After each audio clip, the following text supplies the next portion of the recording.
Hi అండి, నమస్తే. ఈరోజు వీడియోలో చూపించబోయే రెసిపీ టమాటా పల్లీల పచ్చడి.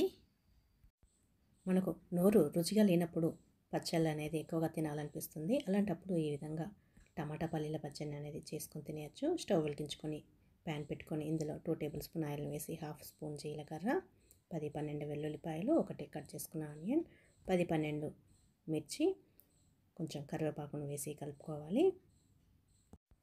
వీటిని 1-2 నిమిషాల పాటు వేయించుకోండి. పచ్చిమిర్చి వేగాక ఇందులో 2 టేబుల్ స్పూన్ పల్లీలను కూడా వేసి వేయించుకోండి.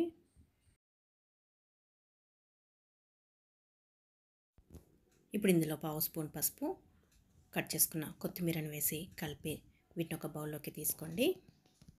అయితే పచ్చడి చేసుకునేటప్పుడు కొంచెం మిర్చి ఎక్కువగా ఉండేటట్లే చూసుకోండి. స్పైసీగా ఉంటేనే పచ్చడి అనేది రుచిగా ఉంటుంది. ఇప్పుడు వీటిని ఒక బౌల్లోకి తీసుకోండి. మనకు ఎన్ని కూరలున్నా కూడా పచ్చడి అనేది లేకుంటే కూడా అంత రుచిగా అనిపించదు. ఈ విధంగా పచ్చడిని చేసుకొని తింటే చాలా ఇష్టంగా తినేస్తారు.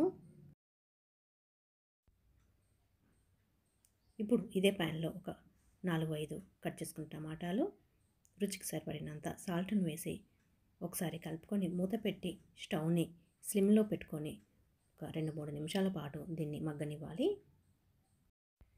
మీరు పచ్చడిని ఈ విధంగా చేసుకొని రైస్లోకి తిన్నా బాగుంటుంది, మరియు దోశ, ఇడ్లీ దేంట్లోకి తిన్నా కూడా చాలా చాలా రుచిగా ఉంటుంది. మూత తీసుకొని టమాటా ఉడికిందో లేదో చూసుకోవాలి. టమాటా ఈ విధంగా మగ్గిపోతే సరిపోతుంది. ఇప్పుడు దీన్ని స్టవ్ ఆఫ్ చేసి దీన్ని చల్లార్చుకోవాలి.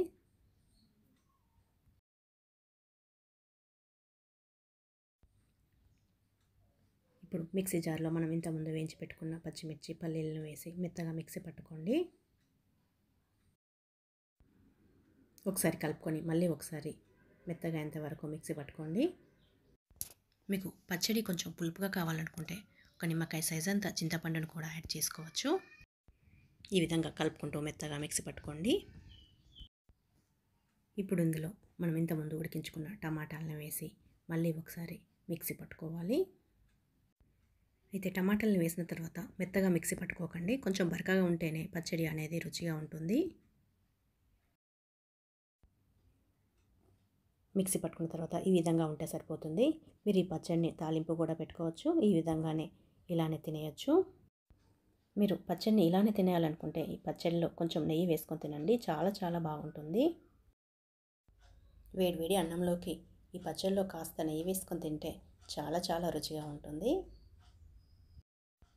ఇలా రైస్లోకి కాకుండా దీన్ని దోశలోకి, ఇడ్లీలోకి ఈ పచ్చడి అనేది తినేయచ్చు. పచ్చళ్ళని మనం ఎప్పుడు ఈ విధంగా చేసుకుంటే పచ్చళ్ళు అనేది చాలా చాలా రుచిగా ఉంటాయి. మీరు కూడా ఈ టమాటా పచ్చడిని ట్రై చేసి చూడండి. ఓకే ఫ్రెండ్స్, మీకు ఈ వీడియో కనుక నచ్చినట్లయితే లైక్ చేయండి. అలాగే మన ఛానల్ని సబ్స్క్రైబ్ చేయండి.